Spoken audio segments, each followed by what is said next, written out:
लोक निर्णय 2024।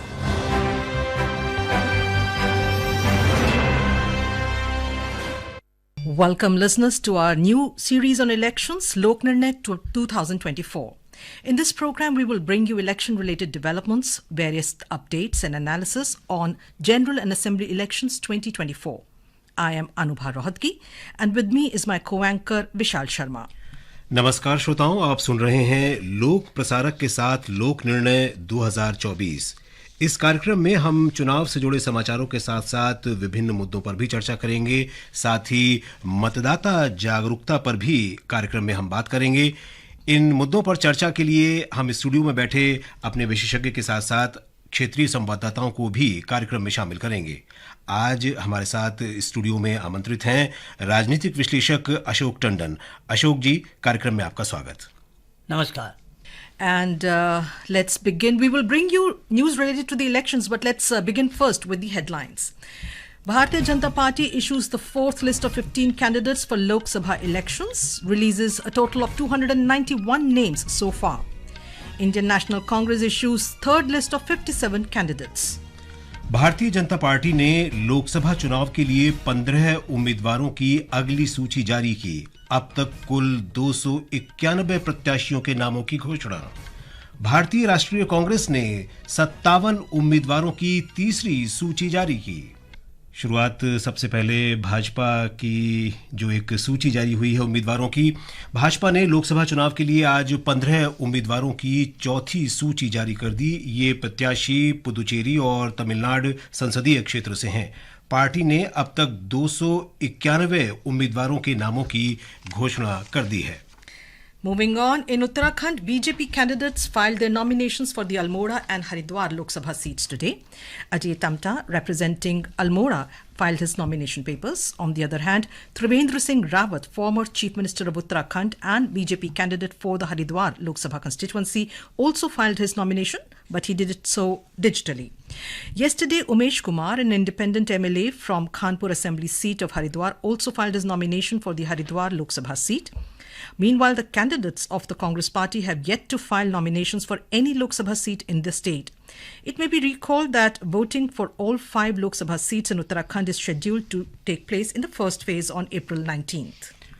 कांग्रेस ने कल शाम 57 उम्मीदवारों के नामों की घोषणा कर दी। महाराष्ट्र में कांग्रेस ने 7 उम्मीदवारों के नामों की सूची जारी की। पार्टी ने अमरावती सीट से बलवंत बसवंत वानखेड़े और नांदेड़ से वसंतराव बलवंतराव चव्हाण को मैदान में उतारा है। रविंद्र हेमराज धांगेकर पुणे से कांग्रेस के उम्मीदवार होंगे। लातूर और सोलापुर लोकसभा क्षेत्रों से डॉक्टर शिवाजी राव कलगे और प्रणीति सुशील कुमार शिंदे को पार्टी ने मैदान में उतारा है। इस बीच शाहजी छत्रपति कांग्रेस की ओर से कोल्हापुर सीट से मैदान में उतरेंगे। इससे पहले भारतीय जनता पार्टी ने 20 उम्मीदवारों की सूची की घोषणा की थी। केंद्रीय मंत्री पीयूष गोयल मुंबई उत्तर से चुनाव लड़ेंगे, जबकि नितिन गडकरी नागपुर सीट से चुनाव लड़ेंगे। पार्टी की वरिष्ठ नेता और पूर्व राज्य मंत्री पंकजा मुंडे मराठवाड़ा के बीड से चुनाव लड़ने जा रही हैं। केंद्रीय राज्य मंत्री डॉक्टर भारती पवार और कपिल पाटिल डिंडोरी और भिवंडी सीटों से उम्मीदवार होंगे। भाजपा ने राज्य के वन मंत्री सुधीर मुनगंटीवार को चंद्रपुर लोकसभा क्षेत्र से मैदान में उतारा है। राज्य के दोनों प्रमुख गठबंधनों महायुति और कांग्रेस की महाविकास अघाड़ी ने अपने सीट बंटवारे के फार्मूले की घोषणा नहीं की है। महायुति में भाजपा, अजित पवार की राष्ट्रीय कांग्रेस पार्टी और एकनाथ शिंदे की शिवसेना तथा कांग्रेस की महाविकास अघाड़ी में शिवसेना यूबीटी और शरद पवार की राष्ट्रीय कांग्रेस पार्टी शामिल है। महाराष्ट्र के अकोला पश्चिम विधानसभा क्षेत्र में उपचुनाव होने हैं। इसके लिए कांग्रेस ने साजिद खान पठान को अपना उम्मीदवार बनाया है। अखिल भारतीय कांग्रेस समिति ने लोकसभा चुनाव के लिए उम्मीदवारों की तीसरी सूची कल शाम जारी की, जिसमें तेलंगाना की 5 सीटों के उम्मीदवार भी शामिल हैं। इसके साथ ही कांग्रेस ने राज्य में अब तक 17 लोकसभा सीटों में से 9 के लिए उम्मीदवार तय कर दिए हैं।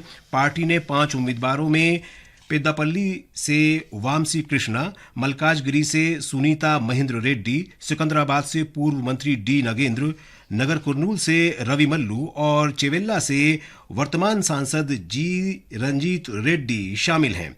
इनमें से 3 सुनीता महेंद्र रेड्डी, डी नगेंद्र और रंजीत रेड्डी कुछ दिन पहले ही भारत राष्ट्र समिति बीआरएस छोड़कर कांग्रेस में शामिल हुए हैं। खम्मम, निजामाबाद, करीमनगर, आदिलाबाद, वारंगल, भोंगिर, मेदक और हैदराबाद अब भी कांग्रेस उम्मीदवारों के नामों की घोषणा किया जाना बाकी है। भारतीय जनता पार्टी 15 लोकसभा सीटों के लिए पार्टी उम्मीदवारों और बीआरएस 11 संसदीय क्षेत्रों के लिए उम्मीदवारों की सूची जारी कर चुकी हैं। पश्चिम बंगाल में राजनीतिक पार्टियां और उम्मीदवार पूरी तरह से प्रचार अभियान में जुट गए हैं। तृणमूल कांग्रेस के प्रमुख नेता और महासचिव अभिषेक बंदोपाध्याय आज पूर्व बर्धमान जिले के कटवा में एक सार्वजनिक रैली में भागीदारी करेंगे। वहीं भाजपा प्रदेश अध्यक्ष डॉक्टर सुकांतो मजूमदार अपने संसदीय निर्वाचन क्षेत्र बालूरघाट की जनसभा में भागीदारी करेंगे।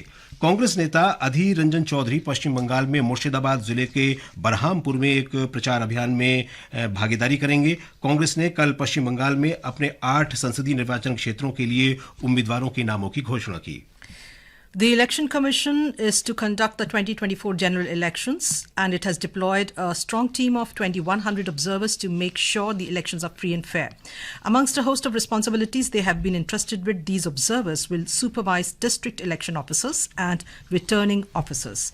The primary focus of these observers will be to prevent any instances of coercion, inducement or intimidation during the electoral process. They will also supervise the deployment of security forces and ensure their randomization. To uphold the fairness of the election proceedings, they have also been entrusted with overseeing the randomization of personnel and voting machines. To enhance accessibility and transparency, these observers are required to remain within their designated parliamentary constituencies and make their contact details readily available through various platforms, including websites and media outlets. They have been instructed to conduct extensive visits to polling stations. This will be done to assess and address any potential challenges or issues that may arise during the election period. In an effort to streamline the electoral process, the observers will also engage in meetings with political parties and candidates to facilitate cooperation and resolve any logistical or administrative hurdles. Mr. Tandon, let's begin with, the list of candidates. Both BJP and Congress both announced their list of candidates, but we see that the BJP has already released the 4th list and a total of 291 names so far, whereas though Congress has released the 3rd list, but it's still far behind. So looks like the BJP has seems to have done its homework very well, and the Congress still seems to be not very clear about their candidates, especially in areas like Maharashtra and other places. See, particularly in Maharashtra, the Aghadi, the alliance led by Shiv Sena, Congress and NCP, they have to sort out a lot of naughty things because the claims and counterclaims are there, and therefore they are very careful in releasing the list because Shiv Sena and NCP, they have not even announced any list. So I think in Maharashtra, even the BJP-led alliance is also involved in discussions and consultations with the Shinde faction of the Shiv Sena and Ajit Pawar faction of the NCP. So the seat distribution is a very ticklish issue, particularly in Maharashtra because of the developments which have taken place recently. But anyway, in Maharashtra, particularly the 5 seats of the Vidarbha region which are going to the poll in the very first round, yes. BJP has announced at least 2 very prominent leaders. Nitin Gadkari from Nagpur. I will, we will, Mr. Tandon, we will come back to that Maharashtra discussion a little later. But, I want to focus basically right now on the fact that if you compare the two main parties of the country, how do you see their preparation in terms of the number of candidates that have been released? And like we were just, one of the stories said, in Uttarakhand also, the BJP has released names for Haridwar and Almora. The Congress has still not released any names in Uttarakhand as well. No, the thing is, I personally feel all political parties have done their homework. But because of the alliance factors, they are waiting for the other alliance to release the list first and then they will consider. Because I think that's going on in practically each and every state. Yes. hoping that if a particular leader is denied ticket by one party, there is scope for him to go to the other party, and that's seesaw battle continues, and that has happened even in the previous election. True. So I think because it's a very long drawn process, 7 phases are going to be witnessed, and therefore the parties, having done their homework at the individual level, their formal decisions to announce candidates, I think, is still in the process. And the parties, the election committees, working committees, they are meeting regularly. Even the Congress High Command meeting, they are also taking place. But I think it's a normal phenomena. There is nothing very extraordinary we are witnessing this time, except for states where the alliances have taken new shape. As I said, particularly in Maharashtra, the alliances are very, very different from even in the Bihar. previous election. Even in Bihar. जी, निर्वाचन आयोग ने इस बार भ्रामक सूचना की चुनौतियों से निपटने के लिए पूरी तैयारियां की हैं। आयोग ने कड़े दिशा निर्देश जारी करते हुए सभी पक्षों से जिम्मेदारीपूर्ण व्यवहार करने और सतर्क रहने का आग्रह किया है। सुनते हैं इस बारे में हमारे संवाददाता दुर्गेश भदौरिया की रिपोर्ट। भ्रामक सामग्री के प्रसार को रोकने के लिए चुनाव आयोग ने सभी राजनीतिक दलों से आग्रह किया है कि वह सोशल मीडिया प्लेटफॉर्मों पर जिम्मेदारी पूर्वक ऐसी सामग्री का इस्तेमाल करें जो विभाजन के बजाय एकता को प्रेरित करे। फर्जी खबरों से निपटने के लिए चुनाव आयोग ने कहा है कि गलत जानकारी फैलाने वालों के खिलाफ मौजूदा कानूनों के तहत गंभीर परिणाम भुगतने होंगे। चुनावी प्रक्रिया पर इसके नकारात्मक प्रभाव को रोकने के लिए राज्यों में तैनात नोडल अधिकारियों को गैर कानूनी सामग्री को हटाने का निर्देश दिया गया है। दुर्गेश भदौरिया, आकाशवाणी समाचार, दिल्ली। जी, अशोक टंडन जी, बात यही है कि चुनावों के दौरान ये फर्जी खबरें और ख़ासतौर पे आपत्तिजनक बयान जो आते हैं विभिन्न राजनीतिक दलों के नेताओं की ओर से, ये एक बड़ी चुनौती रही है चुनाव आयोग के लिए। इस बार हालांकि तैयारियां तो हमारी रिपोर्ट हमारे संवाददाता की हमने सुनी, आयोग ने तैयारियां तो काफ़ी अच्छी की हैं, लेकिन क्या आपको लगता है कि पूरी तरीके से इस पर रोक लगा पाना संभव है?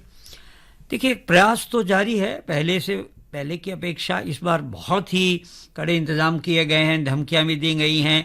जैसे चुनाव आयोग का ये कहना कि we have put all political parties on notice, तो ये अपने आप में एक चेतावनी है। लेकिन सबसे बड़ी बात यह है कि राजनीतिक दलों को और राजनेताओं को संयम बरतने की आवश्यकता है, क्योंकि देखिए, जब बड़े बड़े नेताओं के मुंह से भी जुबान उनकी फिसलती है तो चुनाव आयोग कई बार असहाय भी हो जाता है। लेकिन फिर भी मैं समझता हूं कि इस बार जिस प्रकार के प्रयास किए गए हैं और जो इंतजामात किए गए हैं, उम्मीद करनी चाहिए कि पहले से बहुत बेहतर होगा। भाषा का उपयोग भी अच्छा होगा, स्तर अच्छा रहेगा, और इस बारे में जो पहल है वो हर दल के वरिष्ठ नेताओं को ही करनी पड़ती है। और अगर कोई नेता उनका चुनाव के मैदान में किसी तरह से उम्मीदवार भी कोई ऐसी भाषा का प्रयोग करता है तो उसको पहले संयम में लाना राजनीतिक दलों की जिम्मेवारी है, ना कि बात चुनाव आयोग तक जाए। इससे बचने की मुझे लगता है आवश्यकता रहेगी, और उम्मीद करनी चाहिए कि इस बार परिस्थिति पहले से बहुत बेहतर हो। और हर पार्टी के वरिष्ठ नेताओं को एक उदाहरण भी सामने प्रस्तुत करना होगा कि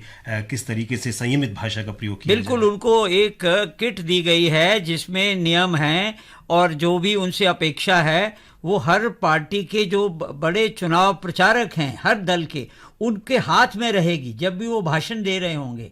तो ये समझने की बात है कि अगर स्टार कैंपेनर्स को इस तरह का एक पकड़ा दिया गया किट जिसमें नियम लिखे हुए हैं, डूज एंड डोंट लिखे हुए हैं, तो ये उम्मीद करनी चाहिए कि इस बार का चुनाव अभियान जो है वो पहले से बहुत बेहतर होगा। हम देख रहे हैं कि महाराष्ट्र में जो पूर्वी विदर्भ जो एक क्षेत्र है, और ये इसकी जो सीटें हैं नागपुर, चंद्रपुर, भंडारा, गोंदिया, रामटेक, गढ़चिरौली, चिमूर, यहाँ 2019 में बीजेपी ने 5 सीटें जीती थीं और कांग्रेस केवल चंद्रपुर सीट ही जीत पाई थी।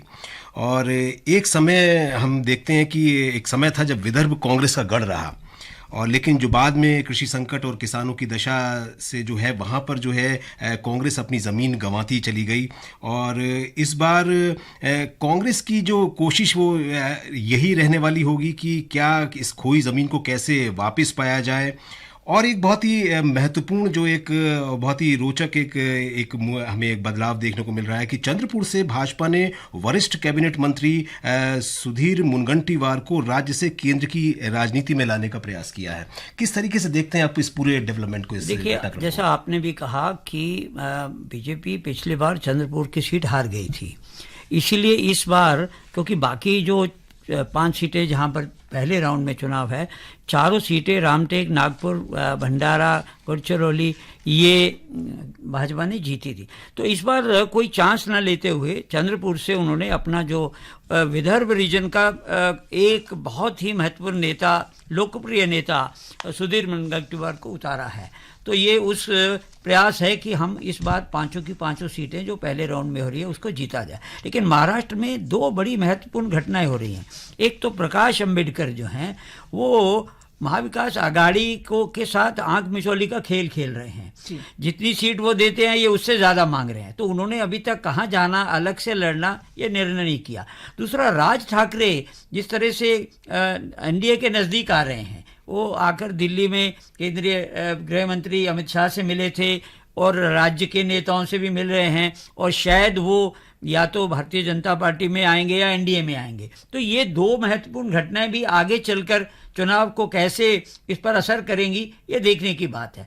लेकिन एक और जो पेच फंसा हुआ है महाराष्ट्र में, वो दोनों गठबंधनों में सीटों का एक तरह से बंटवारे में समस्या आ रही है, क्योंकि मुख्यमंत्री जो हैं शिंदे वो शिवसेना तोड़कर आए हैं और अजीत पवार एनसीपी तोड़कर आए। अब उनको कौन कौन सी सीट दी जाए, कितनी सीट दी जाए, क्योंकि शिंदे की अपेक्षा है कि इस पूरी शिवसेना की सीटें जो पिछली बार एनडीए में थी, भाजपा ने छोड़ी थी, वो सारी हमें दे दी जाए।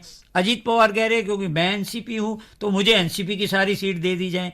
तो ये अभी उधेड़-बुन में एनडीए भी लगा है और उधर महाविकास आघाड़ी भी ये नहीं निर्णय कर पा रहे कि कांग्रेस कितनी लड़ेगी, शिवसेना जो उद्धव ठाकरे की कितनी लड़ेगी, या एनसीपी जो शरद पवार की सीट कितनी लड़ेगी, प्रकाश अंबेडकर को कैसे एडजस्ट किया जाए।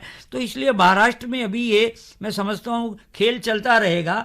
हालांकि पहले राउंड में कि 5 सीटों पर तो नामांकन भी शुरू हो गया है 20 तारीख से, लेकिन अभी भी शायद किसी भी प्रमुख दल के या गठबंधन के नेता ने अभी तक नामांकन पत्र भरा नहीं है। तो मुझे लगता है हमें 27 तारीख शायद लास्ट डेट है नामांकन की, 26 तारीख तक शायद वेट करना पड़ेगा, तब जाकर कहीं पिक्चर क्लियर होगी।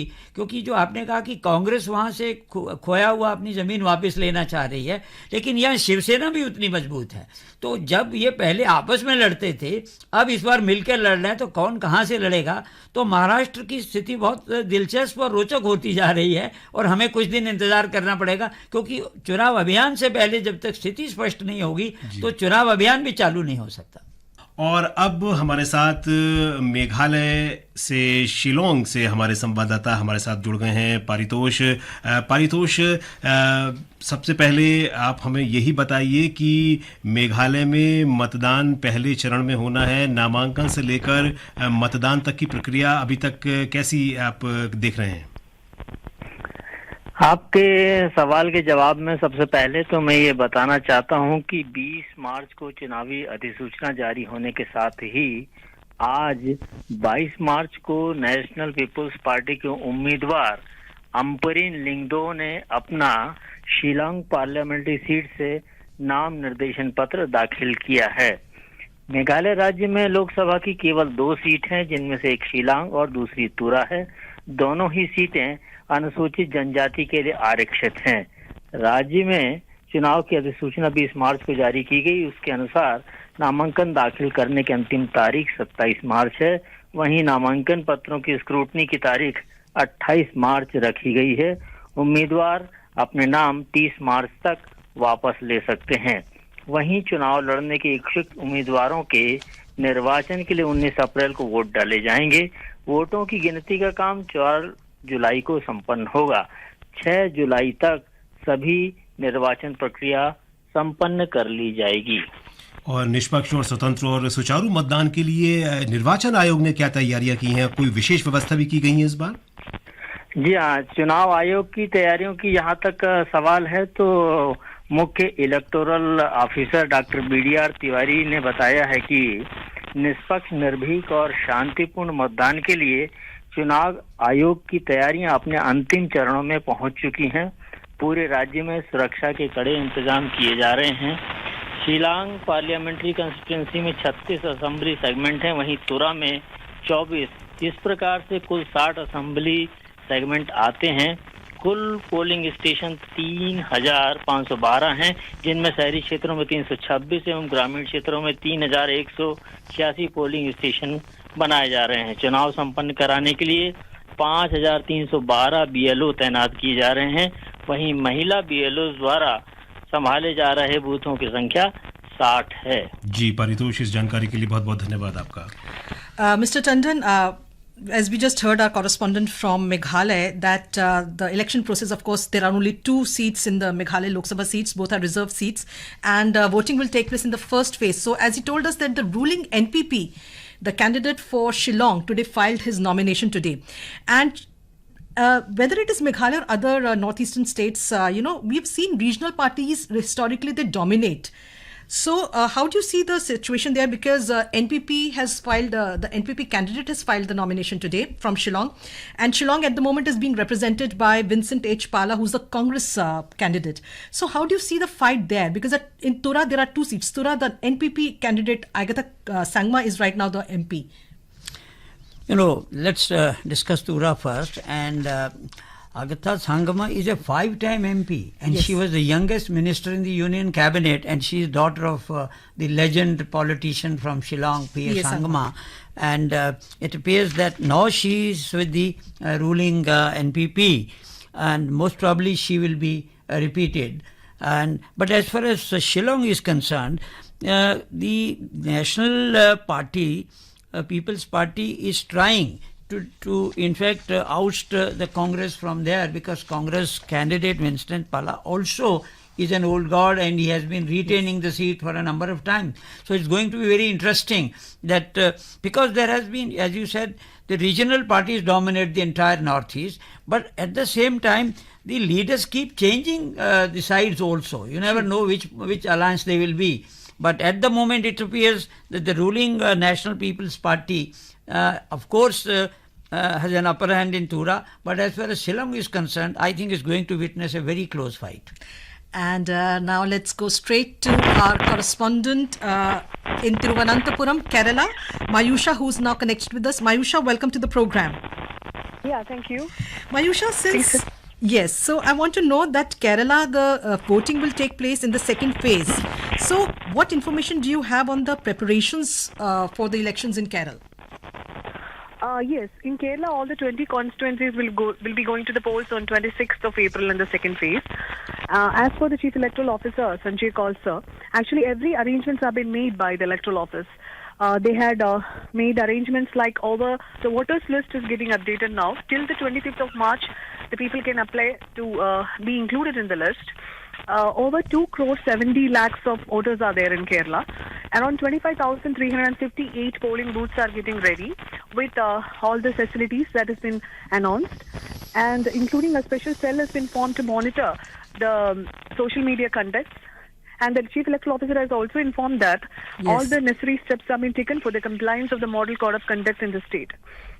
These are the present preparations going on in the state. And talking about candidates, Mayusha, what information do you have on the prominent candidates? What is the update? The candidates whose names have been declared so far. Yes.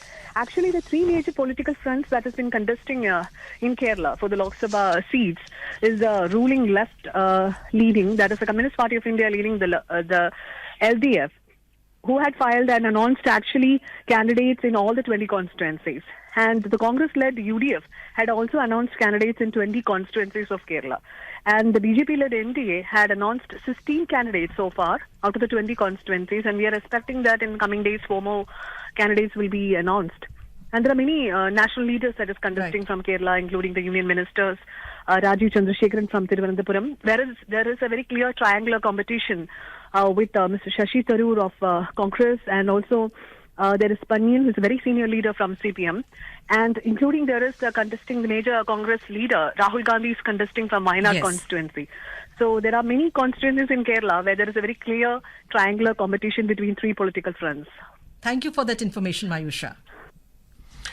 जी अशोक टंडन जी, केरल की हम बात करें तो जो सत्तारूढ़ जो CPM है, और अब उसके सामने जो हम अगर 2019 के लोकसभा चुनावों में उसके वोट शेयर की बात करें तो राष्ट्रीय स्तर पर उसे केवल 1.75% वोट ही मिल पाए थे। अभी क्या आपको लगता है कि सीपीएम के सामने वहां पर, वामदल के सामने वहां पर राष्ट्रीय पार्टी का दर्जा बनाए रखने की चुनौती सबसे ज्यादा महत्वपूर्ण है? मुझे लगता है कि इससे ज़्यादा महत्वपूर्ण बात केरला में ये है कि वहाँ पर एलडीएफ और यूडीएफ जो दो अलायंस हैं वो बहुत महत्वपूर्ण हैं। और इसमें क्या हो रहा है कि नेशनल लेवल पर तो इन अलायंस में लेफ्ट फ्रंट और कांग्रेस एक ही खेमे में है, लेकिन केरला में अलग अलग खेमे में है। तो ये बहुत महत्वपूर्ण बात है। यहाँ तक कि वायनाड से जब राहुल गांधी की चर्चा होती है तो सीपीआई, जो कि एलडीएफ का एक हिस्सा है, उन्होंने चेतावनी दी कि आप यहाँ से मत लड़िए क्योंकि ये सीट हमारी सीपीआई की है। तो ये जो एक अंतर्द्वंद सामने आने वाला है केरल में कि इन अलायंस के भी पार्टनर आपस में लड़ने वाले हैं, लेकिन इसी बीच में जो एनडीए, जो बहुत एक कमज़ोर वहाँ पर अलायंस है, उन्होंने भी जो है इस बार भारत धर्म जन सेना के साथ जो अलायंस किया है, तो ट्रायंगुलर कंटेस्ट अगर केरल में होती है तो नतीजे क्या होंगे ये देखने की बात है। लेकिन केरल महत्वपूर्ण इसलिए भी हो गया कि कांग्रेस के सबसे वरिष्ठ नेता राहुल गांधी वहां से चुनाव दोबारा लड़ने जा रहे हैं, ऐसा लगता है, क्योंकि अभी उसकी घोषणा हुई नहीं है। लेकिन केरल इस बार चुनाव अभियान में और चुनाव प्रचार में एक बहुत महत्वपूर्ण भूमिका निभाएगा। Ashok Tandon ji, thank you so much for coming to the studio and discussing the various issues related to the election 2024. Thank you so much. श्रोताओं, ये कार्यक्रम आपको कैसा लगा हमें जरूर बताएं।